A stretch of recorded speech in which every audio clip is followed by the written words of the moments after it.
Today, we're going to take a look at the Tier 8 premium British destroyer HMS Druid, which, like the ship we looked at yesterday, the Michelangelo, is a bit of a strange thing.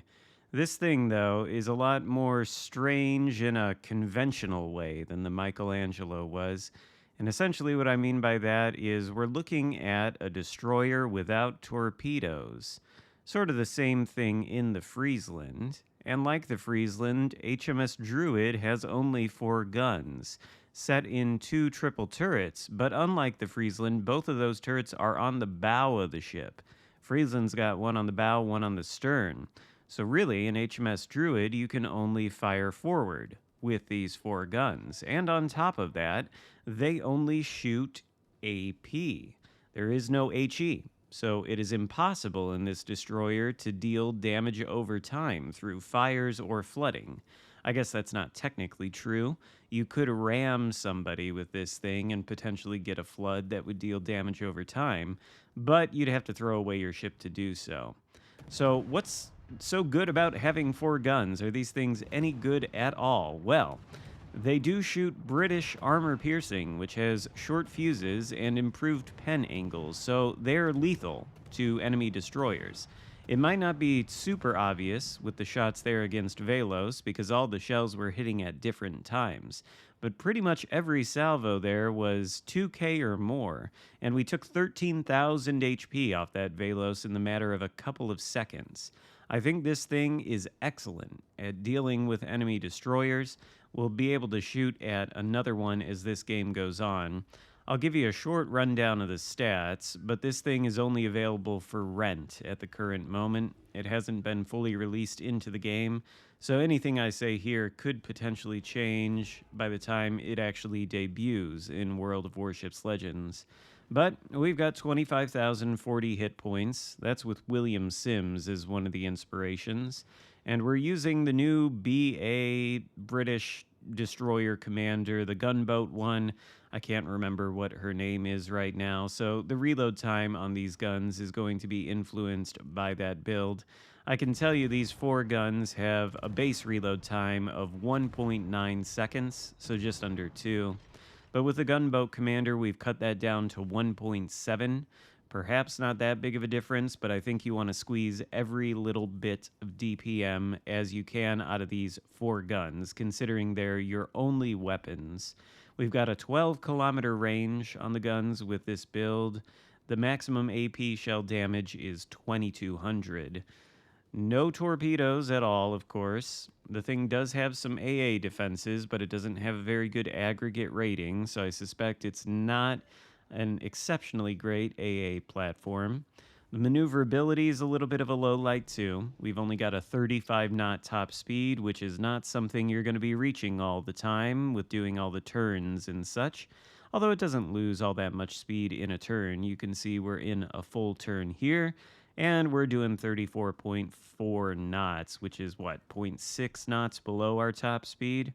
Still, when we come out of the turn, it bleeds speed a little bit, and you're just not going at 35 knots all the time. It's more like 33. The turning circle is 690 meters, which is fine, and the rudder shift is 4.9 seconds. We've got a 5.8 kilometer detectability by sea with this build.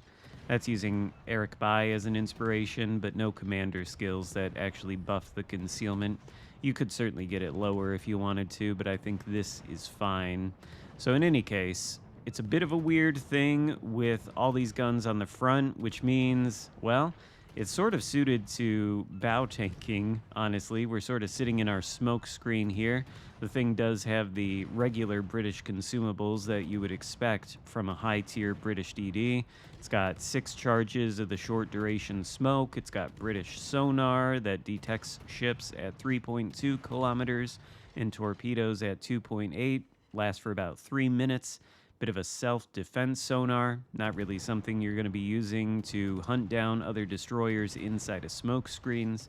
You just have to be too close in order to do that, but it does protect you from torpedoes. And if you do take a little bit of damage, then you've got 2 charges of the repair party to regain some HP. It's just a British repair party, though, and a destroyer one, so it doesn't restore a ton of HP. It's enough to maybe heal you up from one, maybe two salvos from another DD. But I think the real strength in HMS Druid lies in its ability to deal with other enemy destroyers. The gun power and the reload time, along with the improved AP pen angles and short fuse time, is what really makes these guns good. And I don't think this is the kind of destroyer where you're necessarily going to be farming hundreds of thousands of points worth of damage every single game. But what you can do is farm a lot of XP by very efficiently taking out enemy destroyers. We get a little help here from the Marceau, which is another ship available for rent. I'll try and cover it later as this week goes on, maybe over the weekend or early next week. He helps us take down the Z-52, and there's only one DD left in this game. The enemy team has taken the Charlie cap, but the blue team has secured both Alpha and Bravo, and it seems that the enemy forces are retreating from this side of the map and heading back over to the Bravo Charlie side, potentially to regroup. With one destroyer being left, we've sort of found ourselves in a position where we might not be able to impact the game too much more, because after all, we only have these 4 AP only slinging guns. How useful could they possibly be when fighting enemy battleships and cruisers? Well, let's take a look at some of these salvos on the Vermont here. You can see it's just a steady stream of silver with this quick reload time on the AP. And even when the Vermont is angled away, we're still able to dial the aim into his superstructure, and the AP is still able to pen that superstructure. The damage becomes a lot better the less angled these large ships become. The Druid can actually farm a lot of HP off broadside cruisers and battleships. It's probably something that a lot of those players won't take seriously. This thing does not have torpedoes to harm them, and it cannot light fires on them. It can only smoke up and farm them with this AP from its front two guns. And I would think, if I were playing that Vermont, not too much of a threat maybe. Especially if I get hit by a Carl Johan like that. Speaking of which, we're going to switch fire over to the Carl Johan, which I think in retrospect was a bit of a mistake. These are small guns, of course. They're 127 millimeters. And a lot like the rest of the British guns, they are fairly floaty. You can see just how high they arc up. So at longer distances, it can be a little bit difficult to dial in the aim at first, especially if the target is maneuvering. We do have these smoke screens to fall back on as well, but open water gunboating is somewhat possible in HMS Druid. It's a little bit easier if you're facing enemy ships bow on and you're presenting the smallest target possible. A lot more difficult for them to hit you. And being British, this thing does have some good acceleration baked in. So if you are at a full stop and go to full speed, that can help you dodge some salvos. Or alternatively, full speed, come to a complete stop, you know the drill, then smoke up and deal some more damage with the main battery guns. I think this is basically the play style of the ship. There are certain situations, though, that I've run into. In fact, I've got a whole game that I was considering showing instead of this one, where we do similar damage, but at the end, we simply cannot achieve the win. We lose this other game that I have recorded, and I end up with 2,000 XP on the losing team, which should suggest that this ship can be very impactful in battle. But the reason we lost that other game is because we were alone versus a Udachi and a Republique. And while we can deal damage to battleships by shooting them with the main battery guns, it takes a lot of time to whittle down their HP if that's your only tool of dealing damage toward them. You don't have torpedoes, so you don't have the ability to deliver those big knockout punches. And so it was simply impossible for me to take out the Republique in that other game, and that is why we lost. So you will run into situations like that. You do need your team to come through for you on some degree to deal with the larger capital ships, like the cruisers and the battleships. But against enemy destroyers, you are very, very effective.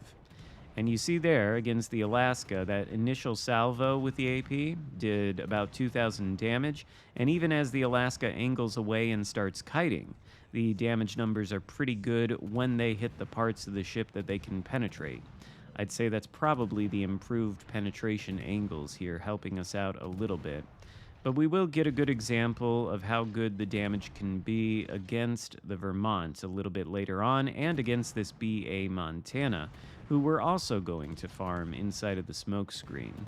Keep in mind, every point of damage we've done so far in this game has been solely with the guns, and we're up to almost 100,000 at this point. Now, there's not a lot of time left to go in the game.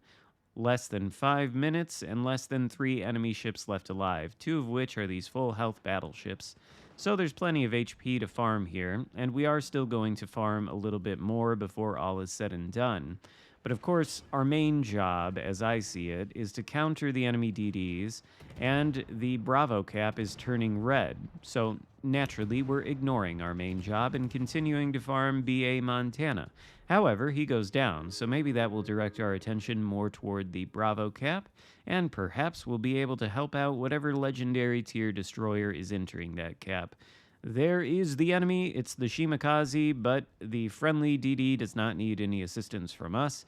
Shimakaze is taken out, and that just leaves Vermont.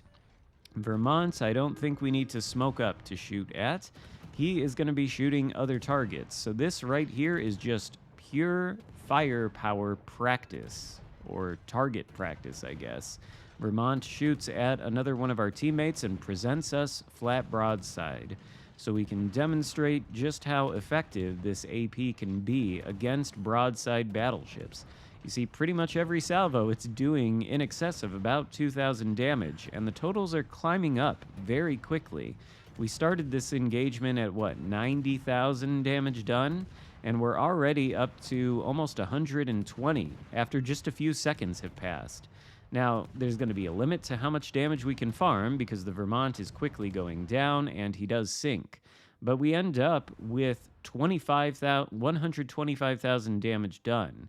So that was what then? 45,000 damage farmed off of that, or 35,000 damage farmed off that Vermont in just a couple of seconds. These guns are effective. The firepower is good.